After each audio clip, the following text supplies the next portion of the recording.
तो वीडियो शुरू करने से पहले हमारे चैनल को सब्सक्राइब जरूर करें। तो चलिए कहानी शुरू करते हैं। राजगीर के शांत वन में संध्या का समय था। आकाश पर सूर्य ढल रहा था। पेड़ की पत्तियां हल्की ठंडी हवा में झूम रही थीं। वहां पर सुबह से बुद्ध की प्रेरणादायक सभा चल रही थी। बुद्ध शांत ध्यान में बैठे थे और पास बैठे शिष्य आनंद ने बुद्ध से एक प्रश्न पूछा। भगवान, संसार में हम देखते हैं कि कोई बिना मेहनत के अमीर बन जाता है और कोई दिन रात परिश्रम करके भी गरीबी में जीता है। क्या यह सब केवल किस्मत है या इसमें कर्म का भी भाग है? बुद्ध ने आनंद पर गहरी दृष्टि डाली और बोले, आनंद, आज मैं तुझे एक कथा सुनाता हूँ।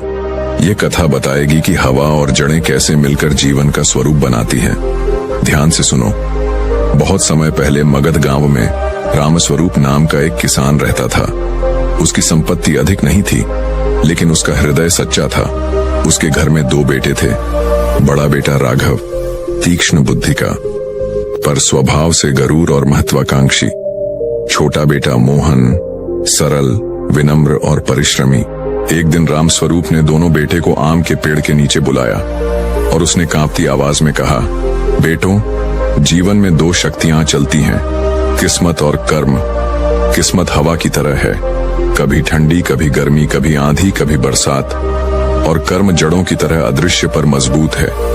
हवा कभी भी पलट सकती है, पर गहरी जड़ें पेड़ को बचा लेती हैं। याद रखना, हवाओं से दोस्ती करना आसान है, पर जड़ों से रिश्ता निभाना बहुत कठिन। फिर उसने दोनों बेटों को 2 निशानियां दी।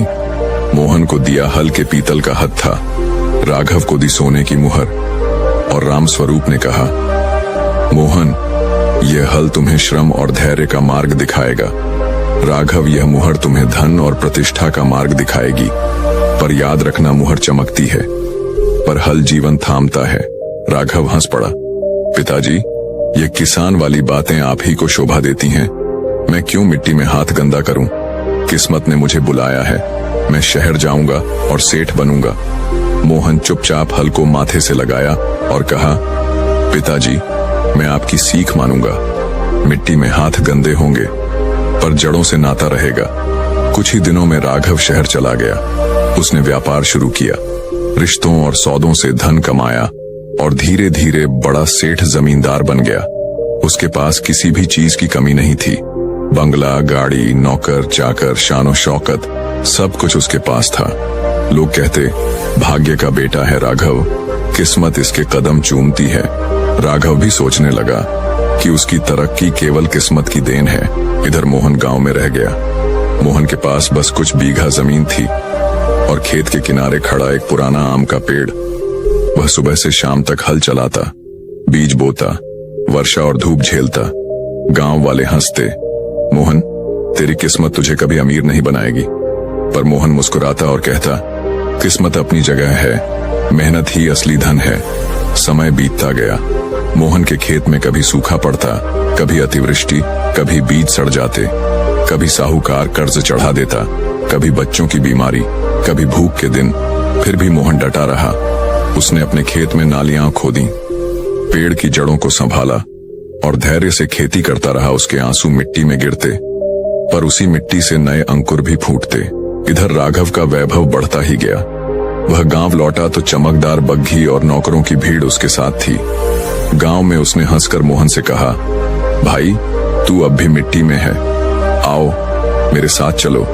किस्मत ने मुझे ऊंचा किया है, हल हत्थे से कोई आगे नहीं बढ़ता। मोहन ने शांति से उत्तर दिया, भैया, हवा का ताप दूर से अच्छा लगता है, पर जड़ों से भागना उचित नहीं।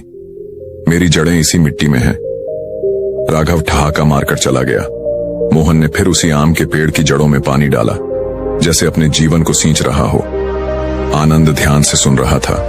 बुद्ध रुके, कुछ क्षण मौन रहे और बोले, आनंद। तब समय ने करवट ली। किस्मत का खेल शुरू हुआ।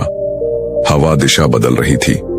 राघव को लगा कि उसने हवा को बांध लिया है, लेकिन हवा किसी की नहीं होती। उधर मोहन की जड़ें धीरे धीरे धरती में गहरी हो रही थीं। वह दुख झेल रहा था, पर धीरज से। यही भेद है आनंद, हवा और जड़ों का। उधर राघव की शानो शौकत अचानक डगमगा गई। उसका धन धीरे धीरे खत्म होने लगा। जबकि मोहन की मेहनत से उसके खेत और जीवन में समृद्धि आने लगी। कथा और गहरी होगी। बुद्ध ने शांतवन की शांति में गहरी सांस ली और आनंद की ओर देखते हुए कहा, आनंद, समय कभी एक जैसा नहीं रहता। राघव और मोहन दोनों के जीवन ने अब करवट लेना शुरू किया। देखो कैसे किस्मत और कर्म का संतुलन बदलता है। राघव का वैभव अब चरम पर था। उसका महल चमकता था, सोने चांदी से सजा हुआ। बाजार में उसका नाम सुनकर लोग झुक जाते थे। वह घोड़े पर बैठता तो बच्चे पीछे दौड़ते और गांव के लोग कहते, यह वही राघव है जिसने किस्मत के सहारे रातों रात सब पा लिया था। राघव का मन अब और ऊंचाइयों का भूखा हो गया था। उसने व्यापार और बढ़ा दिया, दूर दराज के नगरों से सौदे करने लगा। उसके दरबार में नर्तकियां नाचती, दावतें होती और वह गर्व से कहता, भाग्य ने मुझे चुना है। मेहनत तो गरीबों का खेल है, पर भीतर ही भीतर किस्मत की डोर ढीली पड़ने लगी थी। एक साल भयानक सूखा पड़ा। अनाज की खेप समय पर नहीं पहुंची। समुद्र में जहाज डूब गए, बाजार में दाम गिर गए और जो उधार उसने दूसरों को दिया था वह भी डूब गया। धीरे धीरे उसके खजाने खाली होने लगे। पहले नौकर चले गए, फिर बग्घियां बिक गईं, फिर महल की दीवारें जीर्ण शीर्ण होने लगीं।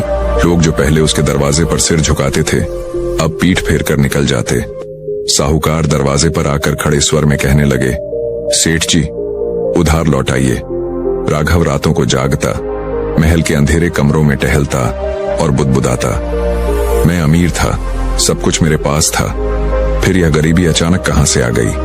किस्मत ने मुझसे मुंह क्यों मोड़ लिया। उधर गांव में मोहन अपने खेतों से संघर्ष कर रहा था। उसकी जिंदगी आसान नहीं थी। कभी बारिश कम होती, कभी बीज खराब हो जाते, कभी बच्चे बीमार पड़ जाते, लेकिन हर कठिनाई में वह धैर्य रखता। उसने खेतों में नालियां बनाई, मिट्टी सुधारी, खाद तैयार की। उसका पुराना आम का पेड़ हर साल उसे छांव और फल देता।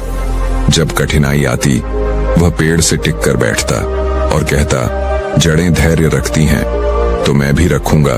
धीरे धीरे उसके खेत फलने लगे।